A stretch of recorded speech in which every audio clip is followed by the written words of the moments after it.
All right, how are we going? Okay, thanks for joining me again for another video. Here to do some little bit of a explanation on "Oh When the Saints Go Marching In," playing accompaniment. I think I touched on this a tiny bit in an earlier video, and I might have gone over it a little bit too fast, and so I wanted to focus on this specifically, coming up with some different versions of some simple accompaniment that we can do when playing a tune on the keyboard. So the first thing that I'd really like you to check out is just make sure that you can actually play the tune and just focus on that. So this version of When the Saints is in G, really straightforward. So 1, 2, 3, 4, 1. 1, 2, 3, 4, 1, 2, 3, 4.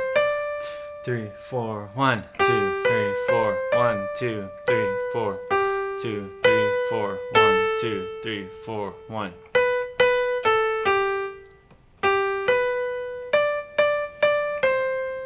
Four. So it's kind of a fast quarter note. The only reason I played it that fast is because the song is generally a bit quicker, but the notation for this, it's a little bit easier, it's a little bit more straightforward. So the first thing you want to do is make sure you're really comfortable with that in the right hand, in the notation. Now, when you're looking at the different letters above the notation, what that's referring to is chord changes, okay? Chord changes is the normal terminology for that. And what that means is that those are the chords that are happening on that part of the melody as you're going along. Some of the lesson books that I recommend for you, particularly for piano, have those put in there, and that's because this is what a lead sheet looks like normally. A lead sheet is just like this. It's got the melody, and often it has the actual lyrics under the pitches of the melody itself, but also has the chord changes above. And if you don't already know this, when it's just the letter, usually it's capitalized, and that means it's a major chord. If it's minor, it'll be the letter with a little m next to it for minor, and then there's other chords. But for now, it's just major chords. So what I would suggest you do to learn, to really get into something like this, to really learn how the tune works, is after you are really comfortable with the melody at a couple different tempos, I would suggest that you first go through and play just the bass note in the left hand, okay? And the bass note is just the actual root of each chord, right? The root is always the first, and then you got the third and the fifth. So I would suggest you do the root.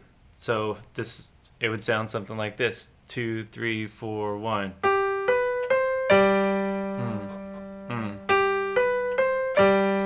Maybe every two measures makes the most sense too. Then D.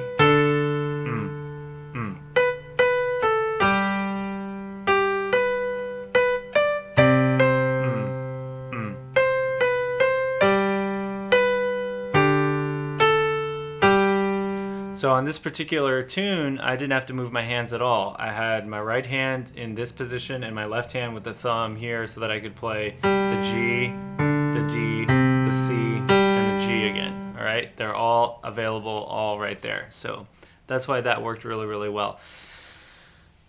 So here's the next step. To make it a little bit more tricky, a little bit more challenging, and to give it a little bit more motion, make it a little bit more exciting, playing the melody in the right hand again, but try to do the first and the fifth of each chord in the left hand. So on the G chord, it would be the G, the D is the fifth, and then on the D chord, you'd probably have to move, or you don't necessarily have to, but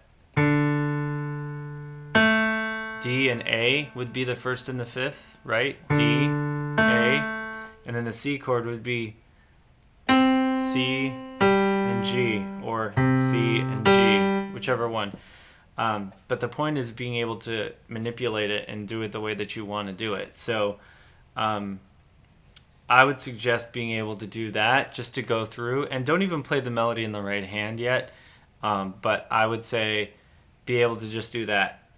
So I'm going to sing it to get you started so you know where it is. And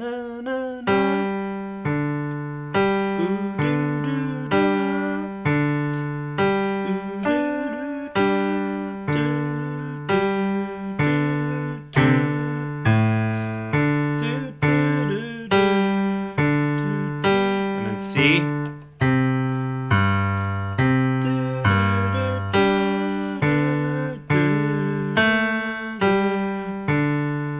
Now, you may have seen that I played slightly different notes in the left hand than what I explained before I started, but that's okay because you want to be able to do both. If you could do just one of the two, whether it's the first and the fifth below or the first and the fifth above, I don't really care. But you want to be able to just start to get into being able to do that at all. That's going to be a good thing to be able to do musically. Now, what's going to be a bit more challenging is doing all that stuff all together. And so there's nothing wrong with focusing on one or the other a little bit by themselves, especially the left hand if you're not used to it. But when you put them together, they're going to be a little something like this. I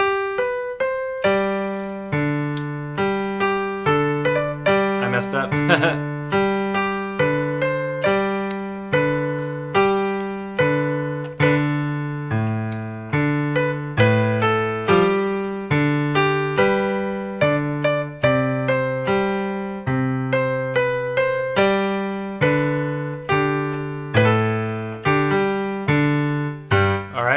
So that just gives you an idea of how to make that work. Now, again, that's going to be pretty tricky to get used to.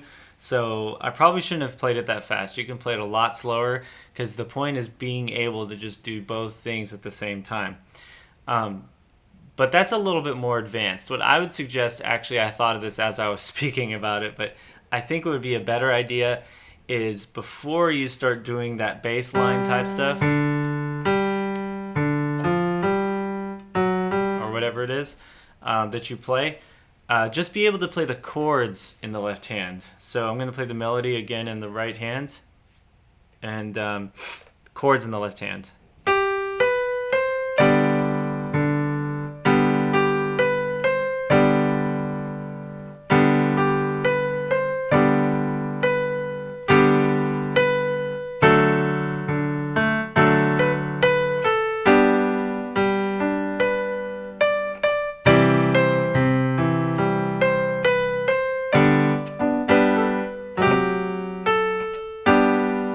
Now, you may have seen that I played different inversions each time.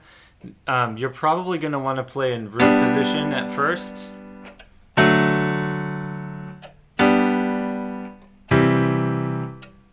Which is fine, but what's the issue with that right away? See how I'm moving my entire hand? It's a lot more happening in the left hand. Now, if you play with inversions, you're switching notes, but you're keeping your hand basically in the same area even though you're switching around and playing different notes.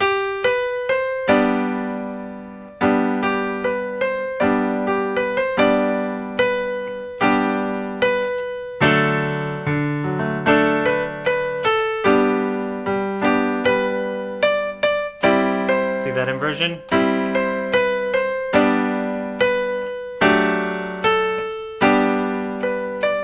Yeah.